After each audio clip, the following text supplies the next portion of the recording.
You know,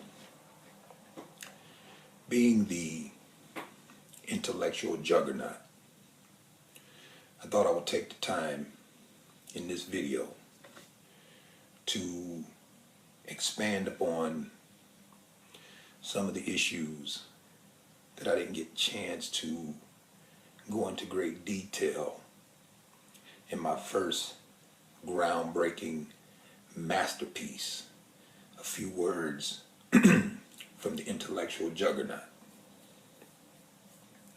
Now, in this particular video, like the first part, I want to have just a fireside chat with you people. I want to outline some things for you people so that you people can fully understand what to expect from me.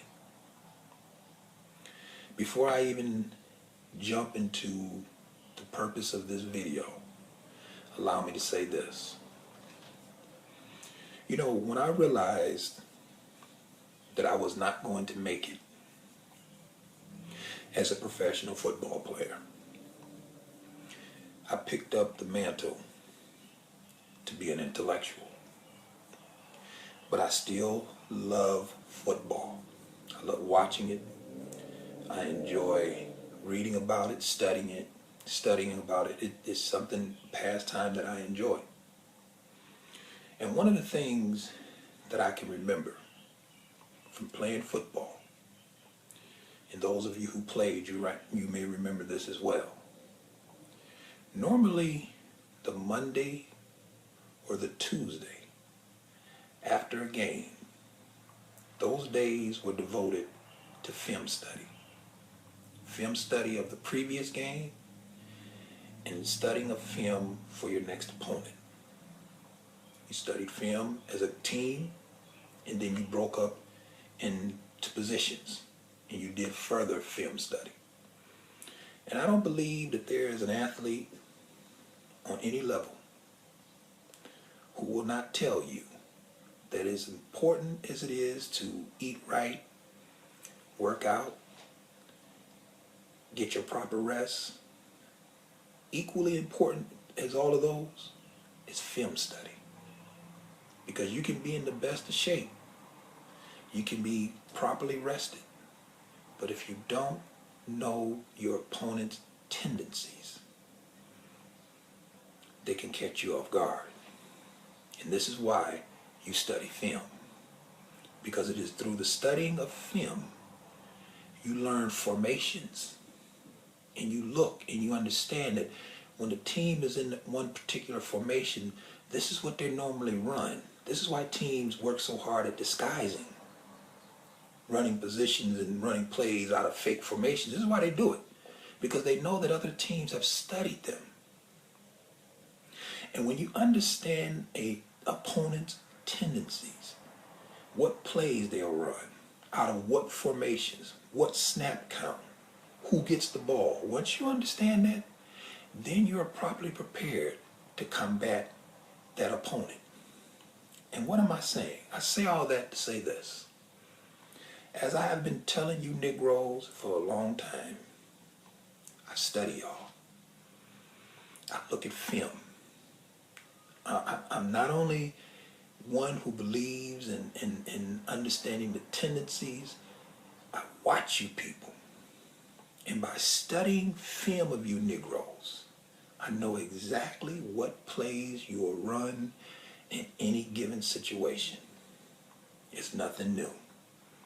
And whenever you deal with this Negro, whenever you say things that they don't like, whenever you present a position that they cannot deconstruct, whenever you hold a mirror up to their face and force them to peer into it, these Negroes run the same play, or the same three plays really. The first play that the Negro will run is that he will name call. And you can see this formation when they come and they begin to make up names, even though they try to conceal it. Some of them are just forthright with it. Others are trying to be sneaky and conceal their insults. But this is what they'll do. They'll engage in name calling. Uncle Tom, Uncle Ruckus, homosexual, you hate yourself, someone hurt you. This is what the Negro does. This is the first play that they'll run. And the way that you know they run this play is by studying them. And once you are able to build up a proper defense for that play, the Negro then seeks to run his second favorite play. And the second play that this Negro will run, once he realizes that the name calling doesn't work, what this Negro will do then is that he'll come back and say, you know what? I agree with you, but I just don't like the way you say it. See, this is the second play that the Negro runs. You got to understand this because they run it out of the same formation. Because even while they're saying, I agree with you, they will still be calling names. So it's the same formation, same snap count, same person gets the ball, and the same intended response, and that is a diversion. The first play is designed to get you diverted from the issue. The second play is designed to get you diverted from the issue. For if you get engaged in name calling with this Negro, then you are not dealing with the merits of the argument that you put forth that he has a problem with. Likened to the second play that the Negro runs. If you buy into him saying that, well, I agree with you, but I just don't like the way you say it, if you buy into that, again, you will be spending your time trying to say it a way that he will like, which will never be a way, no matter how you say it. If you use sign language, you'll find a reason to have a problem with that because he doesn't like what you're saying. And all of these plays are designed as diversionary tactics. Once you build up a defense for these two plays, the Negro will then seek to run his third option. And his third option is, what is the solution? Now, to let you know that this is just a tactic is because if the Negro really thought that what you were saying was a problem, then he would have asked you for the solution first. He wouldn't have called you names. He wouldn't have said, I like what you say, but I just have a problem with what you said. His first response would be, okay, we both agree that this is a problem. What can we do about it? But because that's not the Negro's first response, it lets you know that all three of these responses are diversionary tactics. And the only way that you can understand this is when you spend some time in the film room studying this Negro, studying his tendencies, studying him and seeing how he responds in certain situations. Because the one thing when you study this Negro, what you're going to come to find out is that he hates to be told about his own faults. Or he knows they exist, but he doesn't want anybody to tell him. And this is the reason why he does what he runs the play that he runs whenever someone comes to him, holding a mirror to his face, showing him the outright debauchery of his own culture. The Negro will engage in one of these three plays. And the only way that you can understand that is if you study him and spend time in the film room watching this Negro and how he responds, as I have. Now, because I know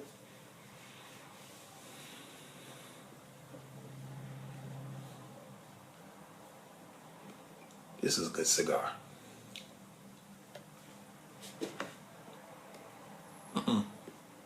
Damn, that's a good cigar. Because I know that this Negro doesn't want to own up to his own hypocrisy. Because I know that this Negro doesn't like to be told where he has made mistakes. What he will do is always try to find someone to blame. Someone has to be at fault. It's never his own doing. If you talk about drugs in the black community, the Negro will say we don't have any planes. If you talk about guns and violence in the black community, the Negro will say that someone's bringing the guns in and making it accessible to the Negro. But at each point with those arguments, he fails to accept responsibility because the Negro doesn't want to accept responsibility. Because even though, for the sake of an argument, let's say that there is a third party bringing drugs into the community, why do you have to use them? Why do you have to sell them? If there is a gun store in every corner selling weapons, why do you have to buy them? At what point, Negro, do you accept responsibility for your own actions? At what point do you begin to understand the basic laws of physics? For every action, there's an equal reaction. So you can't sit back and make decisions and think that there are not going to be consequences. This is what the Negro believes, and this is what lets you know that he lives in a dream world. Because the Negro thinks that he can go on his merry way in a culture of debauchery, filth, crime, drugs, decadence, ignorance, stupidity. He thinks that he can live that culture and not have any extenuating circumstances or results. And when someone comes to him and holds a mirror to his face and shows this Negro, you're doing this to yourself. He will name call. He then will say, I agree with what you're saying, but I don't like how you're saying it. And then when all those fail, he then will say, what is the solution? Which all are designed as diversionary tactics. He really don't want you talking about the issue. And at each point, if you start going back and forth with the name calling, you're not dealing with the issue. If you try to straighten it up and say it in a way that will suit him, which is, again, there's no way that you can say it that's going to suit him. This is the reason why that's an exercise in futility. If you wrote it in Braille, if you wrote it with sign language, he wouldn't get it. He's not going to agree with it. Even if you go so far as to produce a solution for this Negro, why would you do that and give a solution to somebody to a problem that he doesn't think is a problem? So you begin to see how this is all just a circular argument that this Negro uses.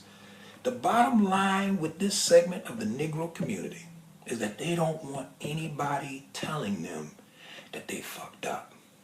And when you tell them that, they'll have a problem with you. And when you make videos about that, what they will do is that they will flag those videos. They will thumbs down those videos. It's not that they just disagree with them. They don't want those videos up at all. And this is what they'll engage in. This is what they do. This is the reason why they have troll channels, going around, flagging videos, flagging channels. It's not enough to say, well, I disagree with what that person just say. I'm going to keep it moving. No. The Negro don't want the video up at all. He don't want nobody else seeing it. For fear it might wake some people up. And the more people that are woken from their deep slumber will begin to see that, wait a minute. This Negro is right. Again, it's not the Ku Klux Klan. It's not white people. It's us. This stuff is what we're doing to ourselves. And the Negro don't want to hear that. He wants the narrative that it's always somebody else's fault. He accepts no responsibility nowhere. And this is the reason why I decided to do a part 2 to this video. Because I'm going to tell you, Negro, something. I'm going to tell you. Just like I told y'all in No Hope, No Change. And I told you Negroes every chance I get. I'm going to hold a mirror to your face and force you to peer into it to see your demise. It's the same thing that's going to happen when I produce my blog talk radio. For 2 hours straight, Negro, I am going to strip you Negroes bare, and I'm going to expose you people for the professional victims, the chocolate Klan members, the ones who are setting the race back 400 years. My blog talk radio program is going to be devoted, is going to be dedicated to exposing members of the chocolate Ku Klux Klan. The Negroes who are terrorizing black people in black communities across this nation. The Klan doesn't wear sheets. They're not even white. The Klan wears Air Jordans, wearing pants hanging off their ass, tattoos all over their skin, running around with braids and dreadlocks, shooting up black communities, terrorizing young children, dropping out of high school, keeping senior citizens hostage in their own communities. This is what the new Ku Klux Klan, the chocolate Ku Klux Klan, this is what they're doing. And it's just not in the Negro community. The chocolate Ku Klux Klan is just not in the hood. You have chocolate Ku Klux Klan members on television. If you look at Love and Hip Hop, those heifers on Love and Hip Hop, chocolate Ku Klux Klan members. Because what they're doing is they're setting the black race back 400 years. And I don't understand for the life of me, where are the black women and their outrage over this buffoonery? And not only that, Love and Hip Hop, but also other reality shows where you got these nappy-headed black women breathing fresh life into old stereotypes about black women and their sexuality and their nature, and you don't find these sisters saying nothing about it. It's sisters who watch it. It's sisters who promote it. It's sisters who sit back and back this filth. But when you look at it in the context, you will realize that these are nothing but Ku Klux Klan members in dark skin. Because they're seeking to do what the original Klan sought to do to your and my ancestors. But we can't blame them for this. This is y'all's fault. Because y'all the ones that engaged in it. Y'all the ones that support it. Y'all the ones that back it. So you can't blame white people for this one. This is y'all's fault. And when you Negroes realize that, when you Negroes begin to understand that you are your own worst enemy, Negro, it ain't got nothing to do with white folk. It ain't got nothing to do with that. Does racism still exist? Sure, racism still exists. But it's not your number one problem, Negro. Because if we could do away with racism tomorrow, if you can get rid of it tomorrow, that wouldn't change the fact that half of your children in your black schools can't read or write their own name. That wouldn't change the fact that 70% of your black babies are born out of wedlock. That wouldn't change the fact that you got dope dealers standing on every corner selling dope, keeping senior citizens hostage in their own home. That wouldn't change the fact that you got stores in your community that's ran by foreigners who come in, take a bag full of money back to their suburbs while you standing there broke with a Black and Mild in your mouth and a bottle of wine in one hand and a slice of watermelon in the other one. It wouldn't change none of that. It wouldn't change a damn thing if you got rid of it tomorrow, Negro, because you know why? Because that's not your number one problem.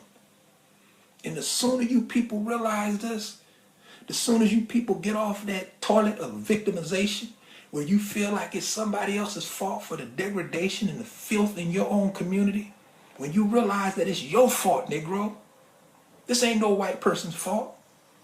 What they controlling you, making you not go to PTA meetings on Mondays and Tuesdays. They're making you not go to parent-teachers conference to check up on your children to see how they're doing in school. They're making you not go and get concerned about your child's education. They're making you not pick up trash that's on your sidewalk.